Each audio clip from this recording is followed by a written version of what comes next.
Hi, welcome to this week's edition of Understanding Adobe Photoshop. I'm your host, Rich Harrington. Today, we're going to take a look at a feature that allows you to customize the Photoshop interface, and that is Workspaces. Now, a workspace allows you to make a custom arrangement of certain panels and tools, so if you need them for a particular task, they're right there. For example, you might use one workspace for color correction and another for type work. Let's see how they work. Now, there's a couple ways to access Workspaces. One way is to choose Window, Workspace, and you'll see a default list here. Now, there are three workspaces listed up top: Essentials, which is the default, Basic, and What's New in CS4.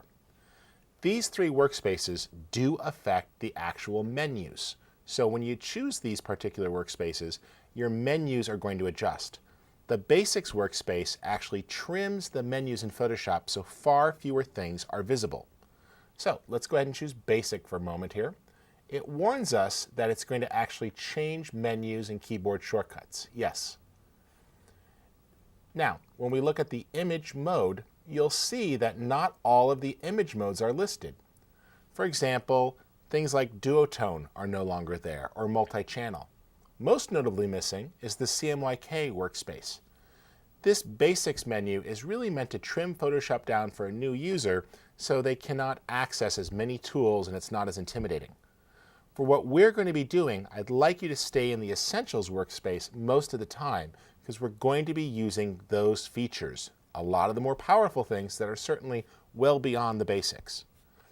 If you are in the Basics workspace and there's something that you think should be there but you're not seeing it, just choose Show All Menu Items, and the menu will expand. And that gives you all the options for the menu. However, if you click off the menu and return to it, it goes back to its truncated state. This could get quickly annoying, so make sure if you don't want to be in this Basics workspace that you switch out of it pretty quickly. You can then choose Window Workspace, What's New in CS4.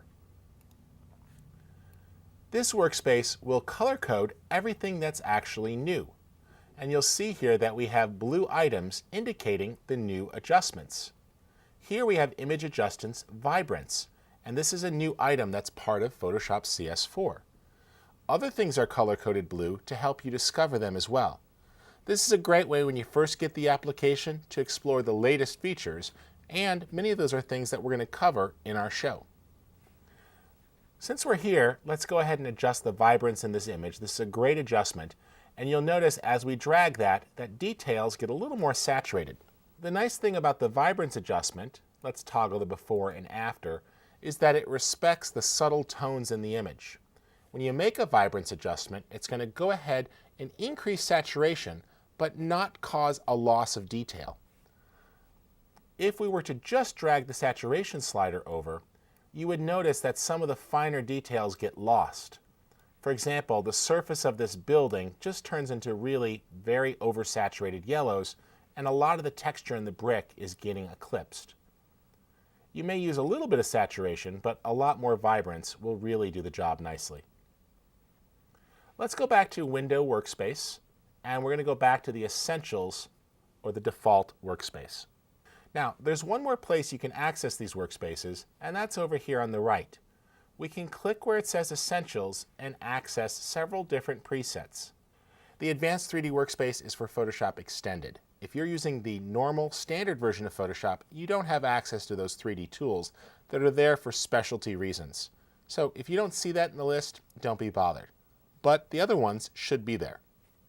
The Analysis workspace is used for scientific type analysis, and it calls up certain tools like histogram and the information, and this really lets you look at channels and such. The Automation workspace is designed to help you speed up certain production tasks, and this is really going to bring the Actions palette front and center. We'll fully explore Actions, and it's covered in depth in the book, Understanding Adobe Photoshop CS4. This is because I want you to know how to save time. Actions are a huge time saver, and we'll look at them more in an upcoming episode. A couple more workspaces here that matter.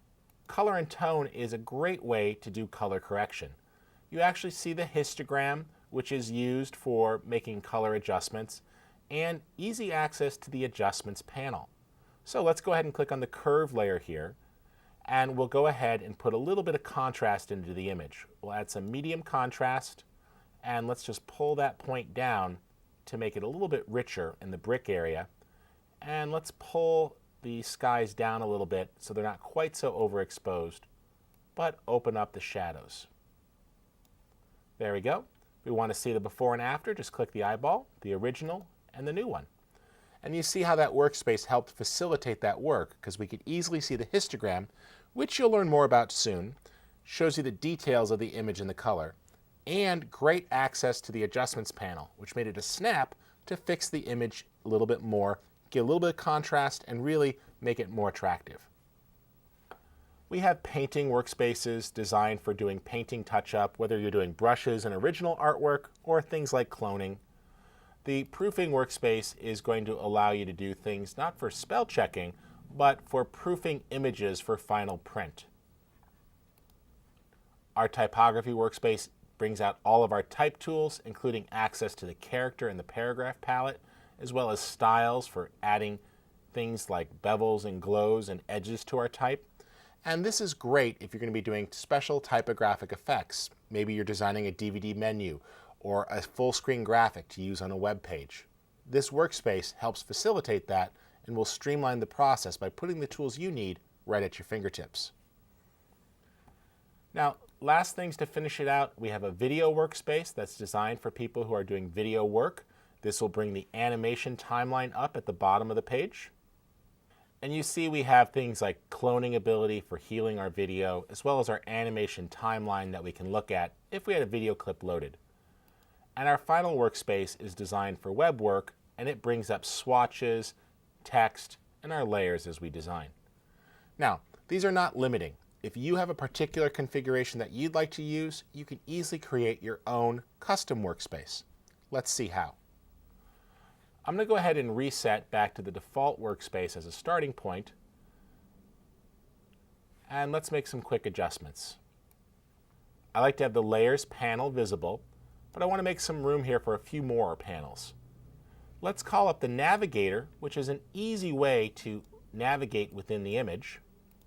And you'll see here we can quickly zoom in on part of the image, then move the red box to reposition our view. There we go. I'm going to grab the histogram panel and dock that to the bottom. And we'll just get rid of the info panel here.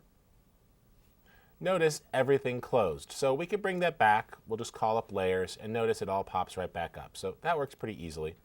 Just click this little arrow here to actually dock it or switch between. There we go. Pull that off and we can close it. Drag these to the side and they'll actually connect. And you see that works pretty well. Let's go ahead and put these up here. We'll expand the histogram view so we can see all the channels. There we go. Expanded view plus all channels. That makes it a little easier. Drag this down so it's nice and clean. And now I could see all of the adjustments that I like to use when doing my standard workspace. I'll simply click and choose Save Workspace, and I'll give this a name.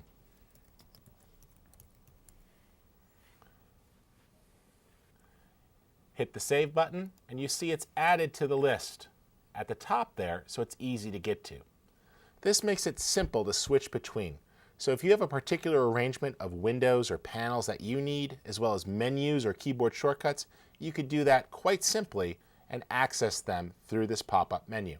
It's either available in the upper right-hand corner or through Window Workspace, where you can quickly switch between the different options.